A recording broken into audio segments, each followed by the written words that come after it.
and welcome to the Fire Mountain Gems and Beads Jewelry Making Studio.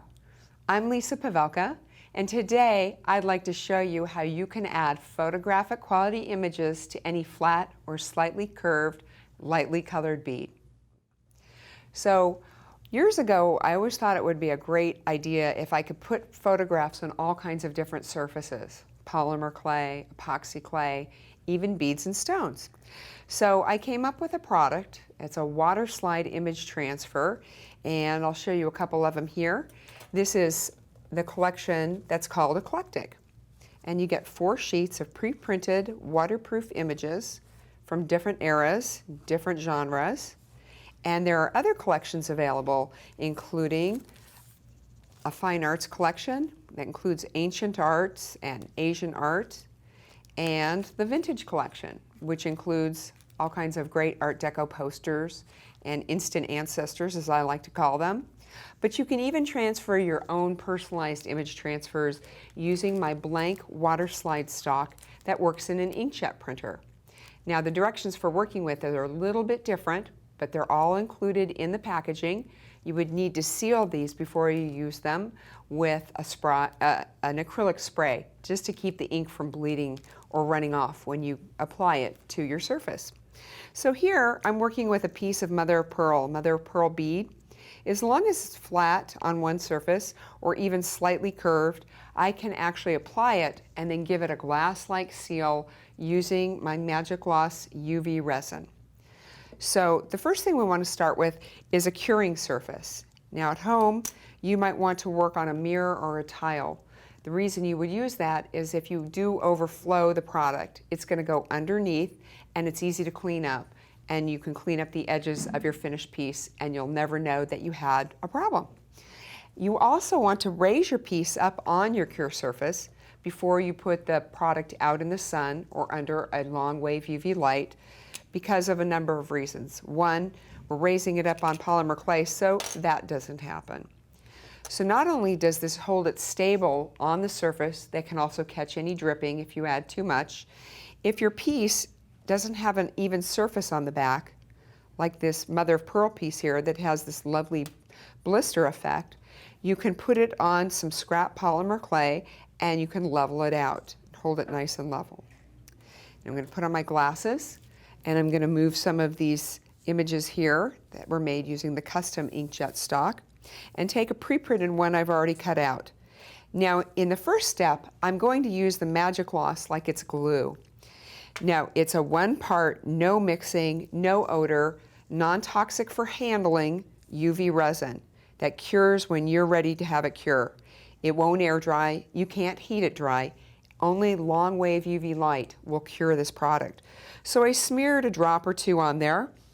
It cleans up with a baby wipe and soap and water, but I'd be sure to wash my hands with soap and water before handling any food products. So we'll set that aside, and we're going to pick up our image transfer after we've cut it to the size we want and shape, and we're going to put it in our transfer fluid, which is very simply water.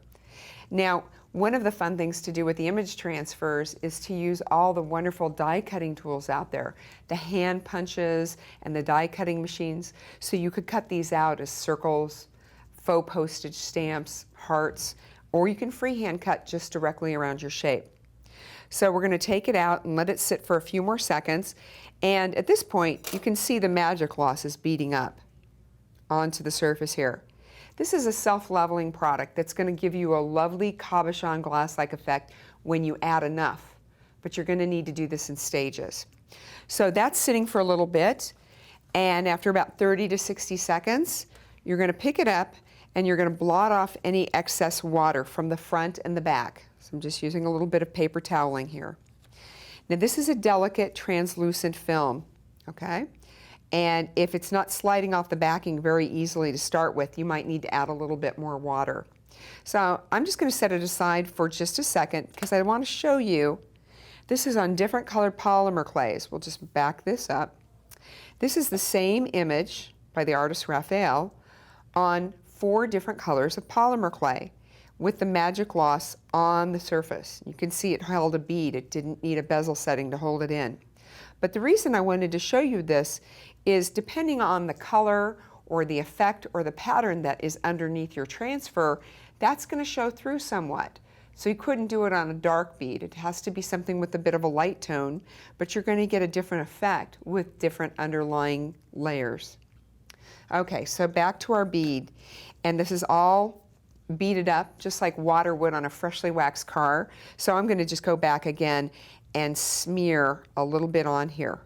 Now before I prepared this, I plugged up the hole with a little bit of scrap polymer clay and shaved it off with a blade so the Magic-Glos can't run through the hole. Back to the transfer. You don't want to go ahead and slide the whole backing off because it's probably going to curl on you, making it difficult to handle. It's also a delicate film, so we just want to slide it off a little bit, and it dried out in those few seconds. So we're just going to wet it real quick for a few seconds. Blot it. Okay, back to a good point. Now we're going to slide off a little tiny bit, and I'm going to put it right down into some of that Magic-Glos. At this point, it's only acting as a glue. And we're going to slowly pull out the backing as we press the image down, and then we're gently going to smooth around the edges and make sure there's no bubbles trapped underneath. Be careful because the film is delicate and it can tear. Now, you might be thinking, that doesn't look so great. And I would agree with you at this point because you can see a little of the Magic-Glos on top and it's a bit mottled. I'm only going to put this outside in direct sunlight for 2 to 3 minutes or under my long wave UV lamp. And when it comes out, it's going to look a little something like this. So all that cured Magic-Glos on the surface actually gives it a bit of a mottled effect. But don't worry about that. We're going to add our first layer. And the first layer is going to pull back from the edges. You will find instructions both online and in the packaging that tell you that on flat surfaces that don't have a bezel wall or anything to contain it, it's very normal for it to pull in. It wants to dome. It wants to give you that lovely cabochon effect. So the trick is adding 2 to 3 thin layers, curing between each one, and spreading it around so that you fill in those areas. And this is exactly how you do it. So we're going to go back to this first one that I've prepped. The image is glued down to this mother of pearl bead. And you always add less than you think you need, pouring it always in the center. You're always going to add to the middle and spread it around. I can always come back and add a few more drops if I need it, but it's going to be hard to take it away. So as you spread it, be very careful with your tool. You might use a toothpick or a skewer or anything that you can just wipe up with a baby wipe or soap and water, like my needle tool here. Now, it cleans up with soap and water or baby wipe, but once it's cured, it's rock hard and it's not brittle and it's more durable than glass. It's very hard to scratch. Now, you can already see it's beginning to bead and pull in around the edges. So we let that sit for a little bit. Now, bubbles aren't typically a problem, but here I'm going to show you a quick and easy way to fix them. So I'm going to take this butane torch, and you want to be very careful. It's a very hot flame. And make sure any loose hair or clothing is pulled back. I'm just going to make sure I'm standing well behind my flame, and we'll ignite the torch.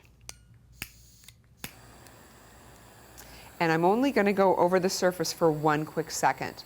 If you do it for longer than a second, that's too long. If you look carefully, you may see any bubbles that are on or near the surface pop. Hope you caught that. I saw that one. I'm going to go over here to the left one now. And those popped as well. Set your butane torch well out of the way so that you don't bump into it or knock it off, because that tip will still be hot. So that's all you have to do to add a beautiful glass-like finish that seals in your photographic image transfer on any flat surface, but it's especially lovely on lightly colored, the large flat beads or these mother of pearl beads. And I hope you'll have a lot of fun working with the transfers and the resin. And thank you so much for joining me at the Fire Mountain Gems and Beads Jewelry Making Studio. You can find more tips, tricks, how-tos, and tutorials by visiting us at firemountaingems.com.